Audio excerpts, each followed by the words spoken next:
नमस्कार दोस्तों, आप सभी का स्वागत है हमारे इस YouTube channel commerce classes bye Sumit में। दोस्तों बीकॉम फर्स्ट ईयर का चैप्टर चल रहा था, जिसके अंदर हमने 2 चैप्टर कंप्लीट कर लिए थे, सहसंबंध और स्टैटिस्टिकल एवरेज। अब बात करते हैं तीसरे चैप्टर की, मेजर्स ऑफ डिस्पर्सन, अपकिरण की मापें।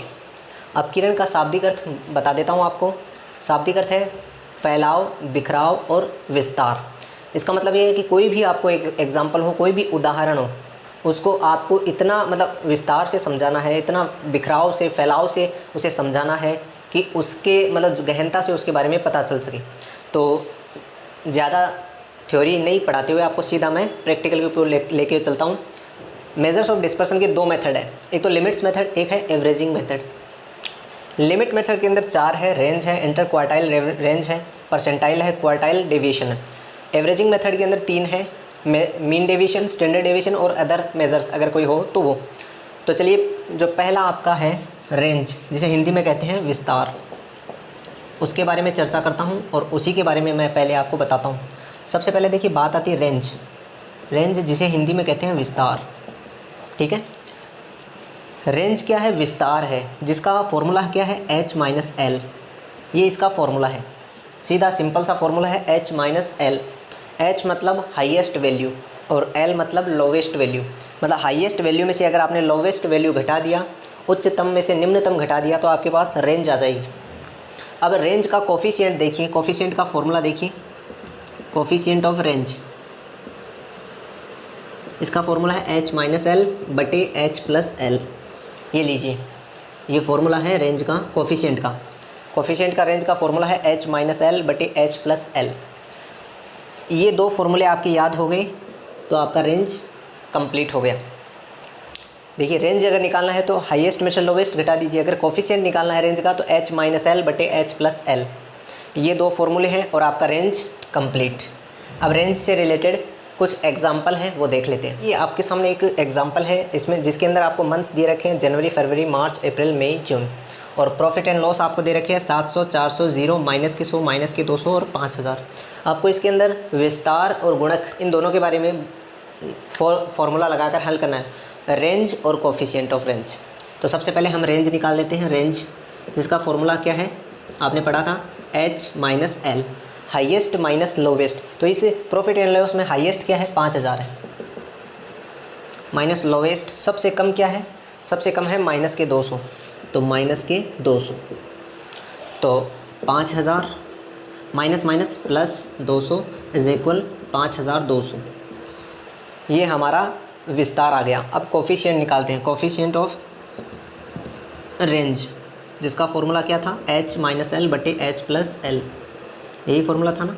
तो h minus L 5000 minus minus के 200 रुपये बटे 5000 माइनस माइनस के 200 रुपये, ये प्लस, ठीक है। तो ऊपर तो आए 5200, नीचे आए 4800। तो 2 बिंदी से 2 शून्य से 2 शून्य कट गए। अब 52 में हमने 48 का डिवाइड किया तो 1.08, ये हमारा कोफिशिएंट ऑफ रेंज हो गया। तो दोस्तों, मैंने आपको बताया था सिर्फ ये 2 फॉर्मूले और रेंज कंप्लीट। जितने भी एग्जांपल्स, जितने भी क्वेश्चन हैं, वो इन 2 फॉर्मूलों के ऊपर आधारित रहेंगे, रेंज के। अब बात करते हैं इंटर क्वार्टाइल रेंज। दोस्तों, हमारा जो दूसरा टॉपिक है वो है इंटर क्वार्टाइल रेंज, अंतर चतुर्थक विस्तार। इसको हम IQR से व्यक्त करते हैं, बराबर इसका जो फॉर्मूला है वो है Q3 माइनस Q1। अब Q1 और Q3 हम किस प्रकार फाइंड करेंगे? Q1 को n+1/4 और Q3 को 3 बाहर n+1/4। इस प्रकार से अगर श्रेणी क्या हो? सतत हो, कंटिन्यूस सीरीज हो, तो Q1 को किस प्रकार से फाइंड करेंगे? L1 + I/f small q1 minus c, इस प्रकार से व्यक्त करेंगे। और Q3 को L1 + I/f small q3 minus c। ये सतत श्रेणी में यूज़ होगा और ये व्यक्तिगत और खंडित श्रेणी में ये फॉर्मूले लगेंगे। तो आइए दोस्तों एग्जाम्पल देखते हैं। तो ये हमारे पास एक एग्जाम्पल है, देखिए इस एग्जाम्पल के माध्यम से हम अंतर चतुर्थक विस्तार को निकालेंगे। तो सबसे पहले हमें क्या निकालना पड़ेगा? CF निकालनी पड़ेगी, क्योंकि हमारे पास ग्रुप है फ्रीक्वेंसी। अब इसका CF निकालेंगे। तो CF के लिए 5, 8 और 5 13, 13 और 12 25, 25 और 9 34, 34 और 6 40, ठीक है। अब हम स्मॉल q1 निकालेंगे और स्मॉल q3 निकालेंगे, जिसका फॉर्मूला आपको बता चुका हूँ, n/4 3n/4, ये फॉर्मूला लगेगा। ये खंडित और व्यक्तिगत सीरीज़ नहीं है जिसके अंदर हम प्लस एक और करेंगे। इसके अंदर सीधा फॉर्मूला लगेगा n/4 3n/4। तो n कितना है ये देखिए, ये फ्रीक्वेंसी कितनी है, टोटल 40 है, तो 40/4 इट मीन्स 10, 10वां पद, 10वां आइटम। तो 10 किसके अंदर आएंगे, इस 13 के अंदर आएंगे। इसके ठीक सामने गए तो 10 से 20 ये ग्रुप होगा और इसी का अंतर होगा, और इसके ठीक पहले वाला यानी 5 ये CF होगा। ठीक है, अब स्मॉल Q3 देखिए 3 × 40/4 तो 30वां पद, तो 30वां पद इसके अंदर आएगा।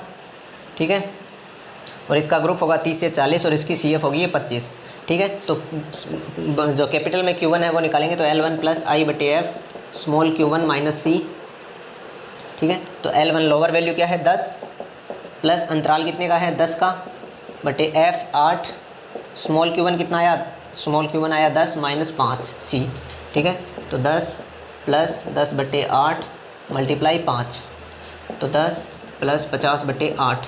अब 50 में 8 का डिवाइड कर देंगे और फिर 10 जोड़ देंगे, या फिर 10 के नीचे 1 मानकर हम इसका लघुत्तम ले लेंगे। तो 80 + 50 130/8। अब 130 में 8 का डिवाइड करेंगे तो आएगा 16.25। ठीक है, अब Q3 देखिए, Q3 निकालते हैं, L1 + I/F small Q3 - C। L1 कितना है 30 प्लस अंतराल 10 का और F है 9, स्मॉल Q3 कितना है 30 - C है 25, तो 30 + 10/9 × 5, तो 30 + 50/9, 50 का 9 में डिवाइड कर दीजिए और उसमें 30 जोड़ दीजिए, तो 35.55 ये हमारा Q3 आया। और इंटर क्वार्टाइल रेंज का जो फॉर्मूला है IQR बराबर Q3 - Q1। Q3 कितना है 35.55 माइनस Q1 है 16.25, तो 16.25 35.55 - 16.25 तो 19.3 ये हमारा IQR आ गया। तो इस प्रकार से हमारा इंटरक्वार्टाइल रेंज है। तो जो अगला टॉपिक है हमारा वो है परसेंटाइल रेंज, शतमक विस्तार, जिसका फॉर्मूला है PR बराबर P90 - P10। ठीक है, अब एक एग्जांपल है, वही एग्जांपल है 1 से 10, 10 से 20, 20 से 30, 30 से 40, 40 से 50, वही F है, फिर CF निकाल दी। अब सबसे पहले तो P10 निकालेंगे। P10 में फॉर्मूला बराबर 10n/100 और P90 बराबर 90n/100 ये फॉर्मूले हैं, इनसे हम निकाल लेते हैं स्मॉल P10 और स्मॉल P90। तो 10 × 40/100 ये 40 है, वो हमारे n है, तो ये आया 4th आइटम। तो P10 का मतलब फोर्थ मतलब 1 से 10 वाली इस ग्रुप के अंदर आएगा, ये F होगा, और इससे पहले C नहीं है तो C 0 हो जाएगी। और जो P90 है उसका फॉर्मूला लगाया 90n/100, 36वां आइटम, तो 36 इस 40 के अंदर आएगा, तो इसका ग्रुप ये होगा 40 से 50, F ये होगा, और इससे पहले की जो C है वो 34 हो जाएगी।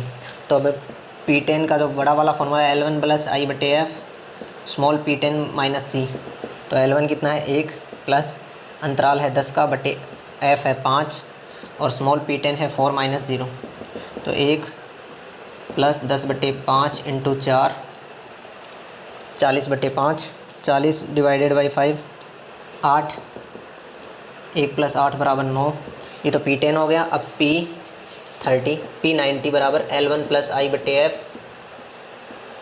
P90 - C।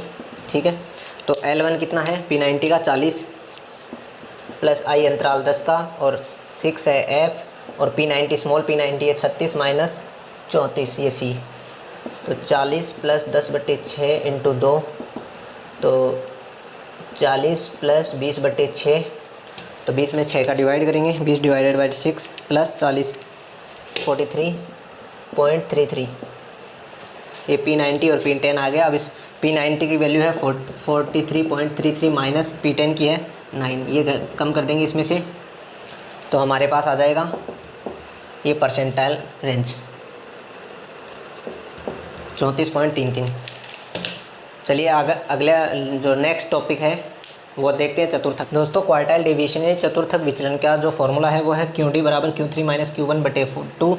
अगर कोफिशिएंट निकालना है तो Q3 - Q1/2 का बटा Q3 + Q1/2, ये दो फॉर्मूले हैं, इन्हीं के आधार पर हमारा चतुर्थक विचलन निकलेगा, क्वार्टाइल डेविएशन निकलेगा। आइए एक एग्जांपल देखते हैं। ये मंथ है 1 से 12 तक और ये इनकम है। तो मंथ जो 1 से 12 तक है तो n बराबर 12 होगी। Q1 देखिए n + 1/4, तो n कितना है 12, उसमें एक जोड़ा 13/4, 4 का डिवाइड किया तो 3.25। Is it clear? तो 3.25वां पद है, तो तीसरा पद पूरा पूरा और 0.25 अलग, तो तीसरा पद क्या है 40, उसमें 0.25 जोड़ दिए, तो तीसरा पद प्लस 0.25, तो 40 प्लस 0.25 40.25। Q3 में बात करें तो Q3 का जो फॉर्मूला है वो है n+1/4 है, उसके आगे बस बाहर 3 से मल्टीप्लाई करना है आपको, तो 3 n+1/4, तो इस प्रकार आया 9.25। तो 9वां पद पूरा पूरा और 0.25 अलग, तो 9वां पद कितना है 43, तो 43 प्लस 0.25, तो 43.25। अब QD का जो फॉर्मूला है Q3 - Q1/2, तो Q3 कितना है 43.25 और Q1 कितना है 40.25। इसको इसमें से घटा के 2 का डिवाइड करेंगे तो आएंगे 1.75। अब इसका कोफिशिएंट निकालना है, तो कोफिशिएंट का फॉर्मूला है Q3 - Q1/2 का बटा Q3 + Q1/2, तो Q3 - Q1/2 तो कितना है 1.75 और Q3 + Q1/2 हमने निकाला, फाइंड किया तो 41.75। अब इसमें इसका डिवाइड किया तो 0.042। इस प्रकार से हमारे ये 2 फॉर्मूले हैं और हमारा चतुर्थक विचलन कंप्लीट। तो हमारा लिमिट्स मेथड है वो कंप्लीट हो चुका है। अब एवरेजिंग मेथड हम अगली वीडियो के अंदर देखेंगे। तो दोस्तों इस वीडियो को लाइक कर दे, शेयर कर दे और चैनल को सब्सक्राइब करना बिल्कुल मत भूलिएगा। मिलते हैं अगली वीडियो में, तब तक के लिए जय हिंद।